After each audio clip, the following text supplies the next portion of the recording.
అందరికీ నమస్తే, welcome to our channel. మనలో మన మాట, చిరంజీవికి ఈ ఏజ్లో సినిమాలు అవసరమా? అసలు ఆ ఏజ్ ఉన్న వ్యక్తి హీరోయిన్ అవసరమా? హీరోయిన్ ఎందుకు? ఏ హీరోగానే చేయాలి, ఇప్పుడు ఒక క్యారెక్టర్ ఆర్టిస్ట్గా చేయొచ్చుగా? ఈ విధంగా చాలామంది వాగుతూ ఉంటున్నారు. ఆయనే ఎవరండి? మెగాస్టార్. ఇండస్ట్రీలో ఏ సపోర్ట్ లేకుండా వెళ్ళి ఒక మెయిన్ పిల్లర్గా ఇప్పుడు చాలామందికి ఇన్స్పిరేషన్గా నిలిచారు.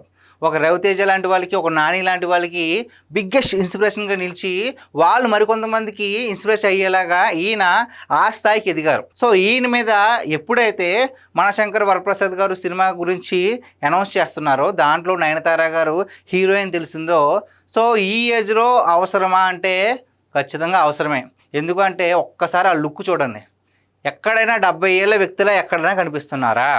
ఒక 35-40 మిడిల్ ఏజ్ పర్సన్ లాగా, ఒక యంగ్ ఏజ్ పర్సన్ లాగే కనిపిస్తున్నారు తప్ప ఎక్కడా లేదు. సరే, లుక్స్ ఏదో మ్యాటర్ చేస్తారు కదా అనుకుంటే, ఒక సాంగ్ రిలీజ్ చేశారు రీసెంట్గానే, ఓ మీసాల పిల్ల అని సాంగ్. దాంట్లో బాస్ వేసిన స్టెప్పులు చాలు. ఆయన ఏజ్కి ఆ గ్రేస్కి సంబంధం లేదు. ఆయన ఎప్పటికీ మెగాస్టారే. డాన్సులు ఇంకెవరు ఆయన్ని ఢీ కొట్టలేరు అని చెప్పేసి మరొకసారి అయితే ఆయన చిన్న స్టెప్పులే, పెద్ద హెవీ స్టెప్పులు కాదు, ఆయన కెరీర్ స్టార్టింగ్లోనే చాలా హెవీ స్టెప్పులు ఇస్తారు.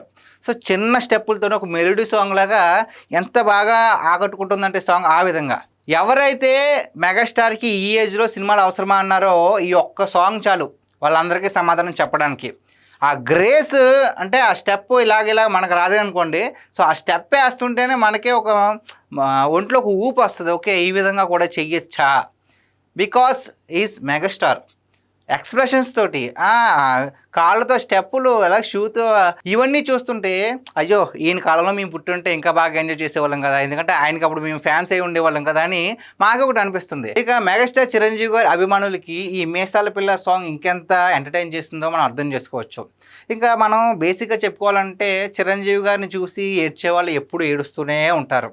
ఇప్పుడు నుంచి కాదు, ఎప్పటి నుంచో అంటూనే ఉంటున్నారు. కానీ ఎందుకు ఇలా అంటున్నారు అంటే, ఆయన పట్టించుకోరు కాబట్టి, ఆయన మెత్తగా ఉంటారు కాబట్టి. ఆయన ఏమనుకుంటారు, ఓకే నన్ను అనడం వల్ల వాళ్ళకి డబ్బులు వస్తాయా, ఓకే రానివ్వండి, వాళ్ళ కుటుంబం వాళ్ళు తింటారు, దాంట్లో ఏముందని చెప్పేసి ఆయన మాట్లాడు. ఫస్ట్ ఆఫ్ ఆల్ అవన్నీ పట్టించుకోవడం. అవన్నీ పట్టించుకునేలా ఉంటే ఆయన అసలు మెగాస్టార్ అయ్యేవాడే కాదు. ఎంతమందికి ఇన్స్పిరేషన్స్, ఎన్ని హెవీ స్టెప్పులు. అసలు ఈయన డ్యాన్స్కే ఒక ఆస్కర్ అవార్డు వచ్చిందంటే, 24,000 స్టెప్పులు ఇలా వేశారు అని చెప్పేసి ఒక ఆస్కర్ అవార్డు వచ్చిందంటేనే ఇంకా ఆయన కింగ్ ఆఫ్ ద డ్యాన్స్ అని మనమే ప్రతి ఒక్కరు ఒప్పుకోవాల్సిందే. అతను చిరంజీవి ఫ్యాన్ అయినా, చిరంజీవిని వ్యతిరేకించే వ్యక్తి అయినా సరే ఖచ్చితంగా ఒప్పుకోవాల్సిందే. చాలామంది అంటూ ఉంటారు, ఆ సినిమా వాళ్ళని అభిమానిస్తే నీకేమొస్తుంది అని.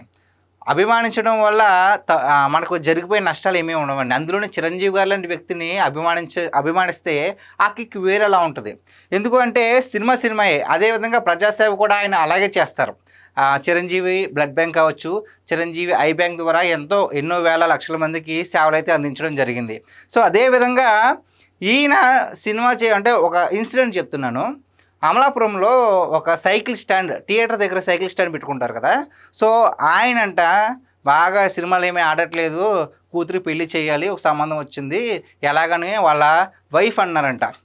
కంగారు పడుకో, మన చిరంజీవి సినిమా వస్తుంది, ఇంకా ఆ సినిమాతో సైకిల్ స్టాండ్ మొత్తం నిండిపోద్ది, ఆ డబ్బులతో కట్టేద్దామని చెప్పి, సో రౌడీ ఎల్లుడు అనే సినిమాకి అనుకుంటా, సో మొత్తం అంతా హౌస్ఫుల్ అయిపోయి సైకిల్ అండ్ స్టాండ్ నిండిపోయి, సో అతను కూతురికి పెళ్లి చేశారని ఒక అభిమాని కూడా చెప్పడం జరిగింది.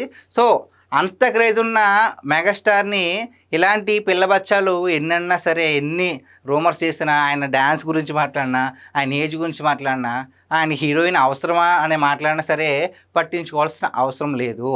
సో ఈ దెబ్బతో చెప్తారు ఏంటి అనేది, మెగాస్టార్ అంటే ఏంటి అనేది. అందులోని అనిల్ రావిపూడికి థ్యాంక్స్ చెప్పాలండి.